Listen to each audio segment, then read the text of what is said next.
Hey everyone, and welcome back to the channel. So today let's take a look at the 2026 Mazda CX-50. This is a hybrid premium plus. It's finished off in machine gray metallic. MSRP is just over $43,000. Now this is powered by the 2.5 liter 4-cylinder hybrid, so it's paired with a 1.5 kilowatt lithium ion battery. It's also paired to an eCVT transmission and pumps out 219 horsepower, 163 pound-feet of torque. It also features an all-wheel drive system, weighs in just over 4,000 pounds. It'll do 0 to 60 in 7.6 seconds with a surprising top speed of 117 miles an hour. It also has a fuel capacity of 14.5 gallons. You'll expect to see 39 miles per gallon in the city and 37 out on the highway. This also has a wheelbase of 110.8 inches. Its overall length is 185.8. It has a width of 72.9, a height of 63.9, and its ground clearance measures in at 8.6 inches. Now as we move on to the exterior styling, you'll notice up front, the grille is finished off in gloss black, including the surround that goes from headlight to headlight. Where the headlight housings are also sunken in a bit, there's a dark housing to them, and of course LEDs. You'll notice chrome for the Mazda badge, plenty of cutouts in the grille as well. There's also parking sensors and then a sensor for distance pacing. Now the turn signals are also mounted in the lower section of the bumper, where there's also some trim accents, and then there's some more cutouts on both sides of that distance pacing sensor. And then a few lines coming down the hood to give it a classic Mazda design. Now this also has a two-tone design for the wheels, and you'll notice there's plastic for the fender flares. It's also on the side skirt. There's gloss black for the power folding side mirrors, which do have a turn signal. There's also black for some of the window trim. You'll notice some chrome on the back section. There's also brush trim for the roof racks, and then a full moonroof up top. And then some smooth lines flowing down the side. Very nice proportions for this smaller size SUV. This also has a body colored spoiler. There's the brake light, wiper blade in the lower section. There's a backup camera, parking sensors, a dual exhaust system. And with the hybrid, when properly equipped, you can tow around 1,500 pounds. Realistically, you could place a bike rack or very small trailers for the back of this vehicle. Now you can use the control on the key fob to open up the lift gate, or the control up underneath. So just push on it and it will open up. There's no remote start on the key fob or any features like that. But once we take a look at the cargo space now, it's surprisingly big for this smaller vehicle. As you can tell, the cover's in place at the moment. You can easily retract that if you need some higher space. And you can also fold down the back seats from here, which is super helpful. You do have to have the front seats moved accordingly in order to do that. You'll notice there's a storage bin on both sides, even a spare tire underneath, which is nice to see. And then there's some additional hooks too, and the tie down. So you have a good bit of space for this vehicle. And then up top, you can either close the liftgate or lock the vehicle. Now, if you do lock the vehicle, there are no proximity door handles in back. So you would have to use the key fob or use the control up front.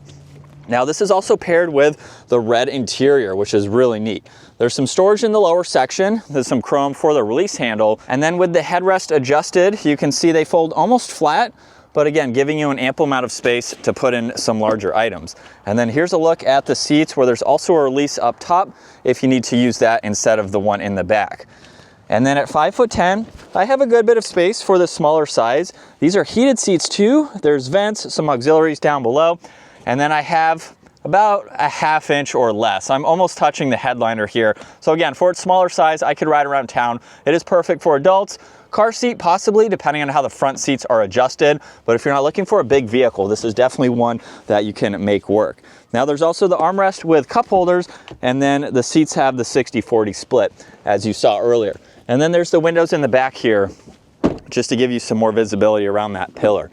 Now up front, there's lock and unlock, the window controls, side mirror adjustments, storage in the lower section. There's even some leather and stitching up top, and then Bose for the audio. This also has an automatic driver's seat with that same two-tone design. And then this also has a leather steering wheel. But let's start this up. That's over on the right side. With this being the hybrid, you really won't hear anything. The engine won't kick on until you either change driving modes or you start to accelerate very quickly. You'll notice too on that left side, there's EV. So you do have that EV mode, which you can engage. As you'll see right now, it just canceled it out. But you can use that in parking lot situations, very slow speed. This is not a mode you would use out on the highway like a plug-in hybrid, which Mazda does offer some plug-in hybrids.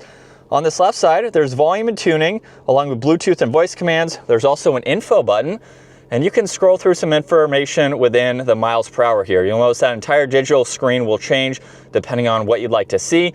And then power and charge on the left side, and then temperatures and fuel on the right side. There's also the cruise control settings, and then there's the safety features that you can turn on and off. So you'll see that on the screen. There's also parking sensors, traction control, fuel cap release, and then memory seating adjustments and the lift gate. There's one air vent, head-up display as well.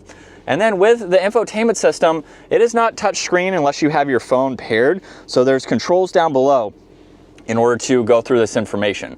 So you can use the rotary dial, go into information here, monitor some of those stats. And then you have entertainment, so you can get into your music. You can also get into your phone when that is paired, of course. And then there's navigation and different settings. So you can go through all of these to configure this as needed.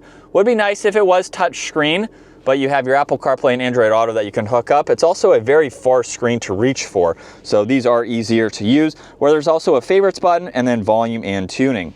You'll notice the parking brake with auto hold, and then there's the EV mode and a few different driving modes. So there's power, normal, and then a trail mode. So some of these will modulate the all-wheel drive system, and then the power with the engine and that hybrid system.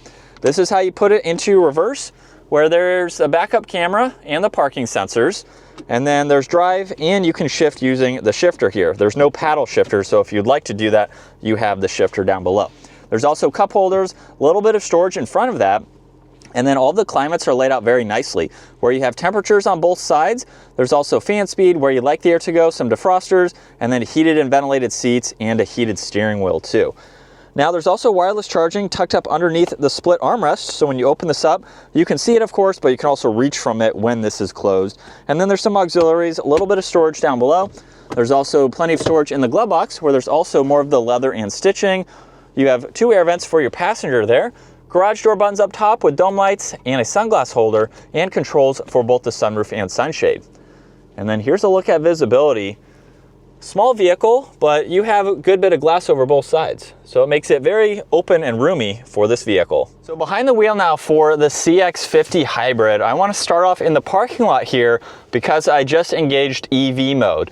Now, since this isn't a full plug-in hybrid like Mazda does offer for some of their other trim levels, this EV mode is only going to last at slower speeds. So it looks like it just canceled due to acceleration level, and I'm going about 10, 11 miles an hour. So this is mainly for going at very, very low speeds. It's for really stop and go traffic would be a good situation to use that for, so that way you do have that. Now there's no range or anything that I have seen for this model in terms of the EV mode, and it just charges in the background while you're driving. So it's neat to see that. If you're not looking for a full plug-in hybrid, it is going to be beneficial still, and it'll give you a little bit more power for this model too. So let's put it into the power mode, and as we accelerate up to speed, not the quickest vehicle, but it definitely has the power to get up and move. So even uphill there, I think that was very adequate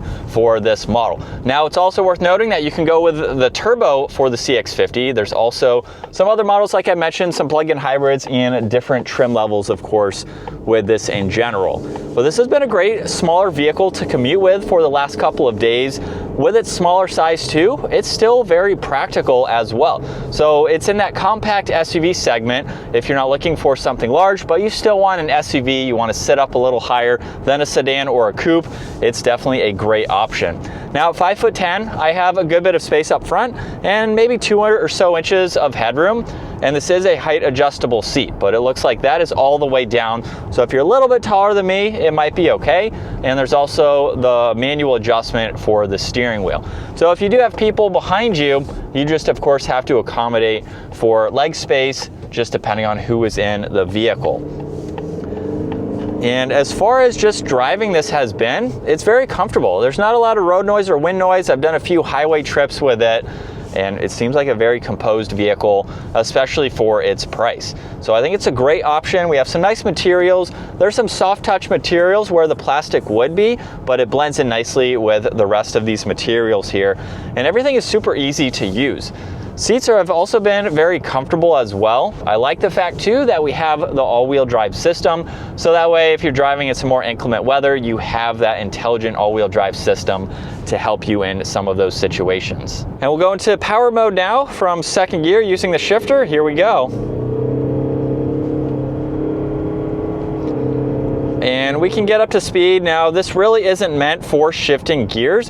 What you can do with this, however, is go into the gear that you would like. So if you don't want to go above fourth gear for the CVT, you can basically hold it at that gear. So if I'm in 5 right now, we can go 1 through 5 and it won't upshift to the 6th gear. So if you need to use that, you have the option. Maybe if you're going on some gravel or something where you just want the vehicle to be a little bit smoother and not upshift, so you can carry your power through some of those situations, you can do that as needed. But this is what it's like to be behind the wheel for the CX50. Very nice place to be. The visibility out of the front is great. You can easily spot your passenger side. So city driving, parking lots, parking spaces, this is going to be a very easy vehicle to drive and maneuver. And then let's push on EV mode again. So now the engine has shut off and we're coasting here.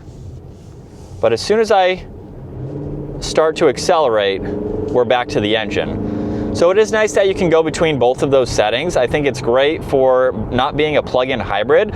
So most non-plug-in hybrids have EV that acts in the background, but very few have an actual EV mode where you can use that. So I think that is really neat to see. It's just not as complicated as a plug-in hybrid. So if you want more of a normal vehicle with some of that hybrid assistance, you can get that with this model here. And then other than that, would just make for a great daily driver. I know a lot of people who personally own Mazdas and they really enjoy them.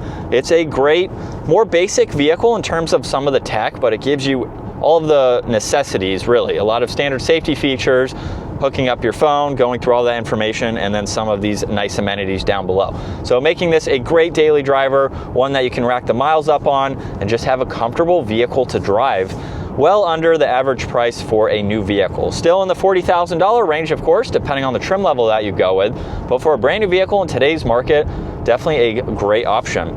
But that is going to wrap it up for the 2026 CX50. If you enjoyed today's video, give it a huge thumbs up and consider smashing that subscribe button so you can stay up to date with our daily uploads. And I will see you all in the next video.